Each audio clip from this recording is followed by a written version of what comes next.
and I guess in the whole situation for new female hip hop over Meg or over Cardi, like that to me is still new. Like, how do we skip? How do we get that new generation? Because you're talking about, let's say Cardi ain't nothing but maybe what 5 or 7 years old. I think her last album came out 5 years ago. So you sitting here saying we're talking about new, because if you sitting here saying if Cardi and Meg is not new, then that means you got to still put Nicki in there. Then so it's just like and I think that's the crazy thing. Well, how do you skip the city girls? Like it's just certain things. Or Doja Cat. It's just some things like how do you skip a large group of women who still impact the culture? Like, and I don't necessarily, and that's not no slight to Glow or Sexy Red or even Ice Spice, because I think sometimes you kind of can, even with the comparison with Sexy Red and even Ice Spice, it's two different things.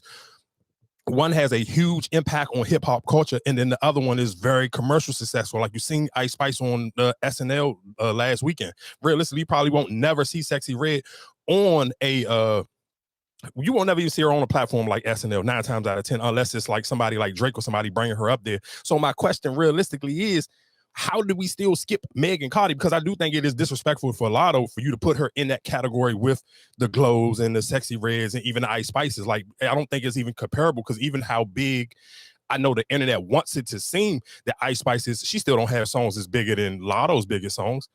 Excuse me, like Put It On The Floor. I don't even how big is those Nicki collabs seem on the internet. They still, realistically, number wise, even if you go on like YouTube and stuff, they're not bigger than Put It On The Floor from Lotto and Cardi. That song even already went like, it went platinum, maybe like wasn't even out for like a month. So we could be like, if you want to do the numbers thing, and I just even think still, when we sitting here saying detached that even the success of the Bobby World song, that was attached to a huge movie. So if you take that away, we're talking about just regular songs, I don't think it's comparable. Like, and if you're being honest and you take out your bias, and I do think realistically a horrible job that a lot of stands and fans, especially if Nicki do, when you want to compare her against every girl like that, to me, it's not even a healthy thing, because what you'll do is you'll make people stop listening just off of hate. Like, there are people who really still want to check out what Nicki got going on, but they may be a fan of somebody else. Every time you put her up against somebody else, you're kind of going to pull them away from even listening. So it's just like, even if somebody, like if I'm a Kendrick fan and I'm just genuinely don't like Drake because I like Kendrick or I like Cole, because people don't keep comparing them so much, only maybe like certain media spaces do,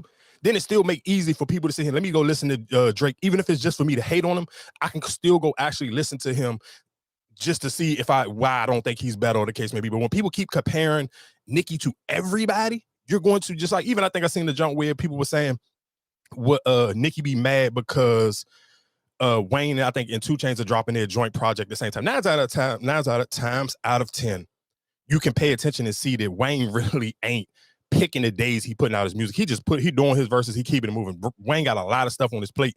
So I don't think Wayne is intentionally sitting here saying, I'm going to drop on the same exact day as Nicki. I don't think he would do that, unless, I don't know their business-wise. I don't necessarily know if she even signed to him, if Cash Money, Young Money still get a piece of it, because if they don't, then do he really care? Like, it's like, all right, I don't get none of that album. Would I care? But I think sometimes with people, you keep trying to compare everything, it's going to turn people off. But getting back into the initial conversation, what we were having was, I don't necessarily think you can't put Lotto, I don't care even age-wise, you can't compare her to like Sexy Red, Glorilla, and Ice Spice, because dog, Lotto can really rap. Lotto not throwing jabs at Nicki because she think that you should be comparing her to those 3 people. Like, are you serious? Like, that's not even a comparison. You cannot honestly sit here and be like, I think this is a real comparison. I think this is a good matchup. Like, no, she's not in that space of them. If you're gonna sit here and if we're gonna be real, you talking about a new face of Mount Rushmore and we excluded Nicki, then it should be Cardi, Meg, Lotto, and then Doja Cat. And I think that kind of trumps off all the boxes. But you sit here like, dog, Sexy Red got like 5 songs. Glorilla maybe got like right now, and she catching endless backlash on the internet. She might got like 2 songs that people still really feeling. Like, people is tearing her down about the Cha-Cha Slide, whatever that song was called, the Cha-Cha song, and her response to Cass and that. I think a lot of people on the fence with her, and it's, I guess it's becoming a popular thing. Well, even the City Girls, like, I've listened to the City Girls' new project, and then of course, you see people, oh, it's only doing 6,000 to 8,000. Like, I don't necessarily know like how bad that is, because my question is, how serious are we really taking, like, even when it comes to the City Girls? Like, I don't necessarily know if that's a bad number for them.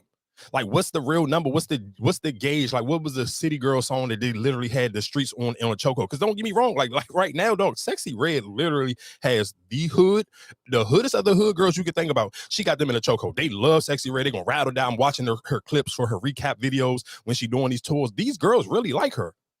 So my thing of it is, though, still, what's that space? Like, sometimes you give people that space, and that's one of my things I always say about taking breaks. You can't necessarily take breaks all the time, because like the City Girls have left the room for the Glows, for the Sexy Reds, but I still don't think you can compare them to Lotto. Like, we just literally just saying rapping. Like, Lotto's, to me, her comparison and her peer group of making music is Meg and Cardi and Doja Cat. It's not I think that Glorilla, Sexy Red, and Ice Spice, like, they're new in their own, like, they got their own little thing. Like, them three cool. You can compare them three, and you can put whoever else did you like. You can put Lola Brooke in there with them. Like, if that's the case, if you want to keep those three in conversation, then take Lotto out and put Lola Brooke in. Because that, to me, will make more sense. Or put Doechii in. I think, and sometimes it's just how deep your music, your music brain go. Like, how deep is your palette of music? That's the better word to use. So how deep is the palette of music that you listen to? Like, when you're sitting here listening to music, and because that's going to let me know how many people you can really put in a conversation when we're talking about Mount Rushmore. And then it's like, what are you putting in there? Like, when you're sitting here saying, I'm looking for this or I'm looking for that, how do you do it? Who are you actually listening to sit here and say, I can make this comparable? But I would recommend, especially because we're only a couple weeks away from the Nicki release, only thing I would recommend to the Bobs is allow those other people to still try to be fans of Nicki, because I don't think realistically and we can be honest, none of these women would have space or even have a career if it wasn't for Nicki Minaj. So stop trying to turn their fan bases off to not even at least hate listen. Because you still, when we talk about, because of course we know that Nicki fans and even Nicki live and die on the numbers thing. If you want that to still be the case, you need haters to listen as well. But you don't want it to make it where it's people like, oh, I'm just not going to support. I'm not going to listen, not even to hate, just so the numbers can be bad, and I'll come back a week later. Because people do that. Let's be clear. You will see people skip the original week not to listen to something just so the numbers can dwindle down, and then I can come back and go listen. So that's my only thing that I would sit here and recommend is stop. Let it die down. Whatever beefs or whatever little internet. I know for the internet, it's hard to allow certain beefs, and I know certain blog pages pick it up to make the beefs even stir up a little bit more. But I just realistically don't think it's a smart comparison. I don't think you should keep doing it because you just want everybody to genuinely listen. You don't want every time you sit here and see a Nicki post or you see a Lotto post, or see a Cardi or whatever post, you sit here making it something completely different. The same way when you sit here, every time you see a Meg situation going on, you see people saying something about Tory, or you see something about a Blueface room, or whatever the case may be, people will get so irritated, and then they'll start putting out music just on your release dates, just to slow it down, because that's what will happen. That's why some people get mad at Drake, because he picks out his days strategically. And don't get it twisted, I think a lot of rappers don't want to go against him because everybody want that number one. Oh, I had the first number one this week, or whatever the case may be. So people strategically pick out what days they want to put out certain music. So you got to kind of be careful about that. So it's just like, even like I said, would that realistically, if we being honest, will that Wayne and 2 Chainz probably slow down the numbers on a Nicki release? Maybe, maybe not. Because I feel like people who if you really are a diehard Nicki fan, you're gonna still go listen to the Nicki regardless.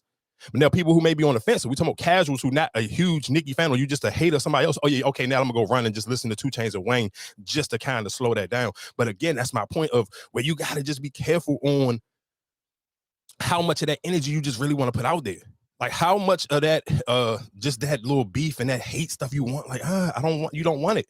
And again, my question of it is are you really disappointed when it comes to the City Girls doing 6,000 to 8,000 in the first week? Like, I don't know. And if we being honest, and that could kind of even, my question would be is, how does Carisha have so much huge views on her interview platform, but not the same on the music? That to me kind of don't make sense at all. And it can happen because, I mean, realistically, we've been honest. I mean, I'm sure more people, and that's even, I can even speak for myself. I listen to every last one of Joe Budden episodes, but I only know of Pump It Up. That's the only rap song I know from. So I do understand in a space where it can be, but I feel like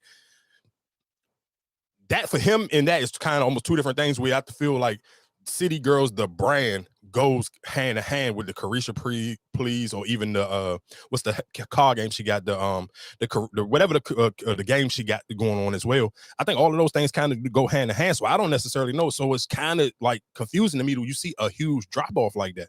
But I do think if you actually listen to the project and you are a fan of that type of music, I don't see where you won't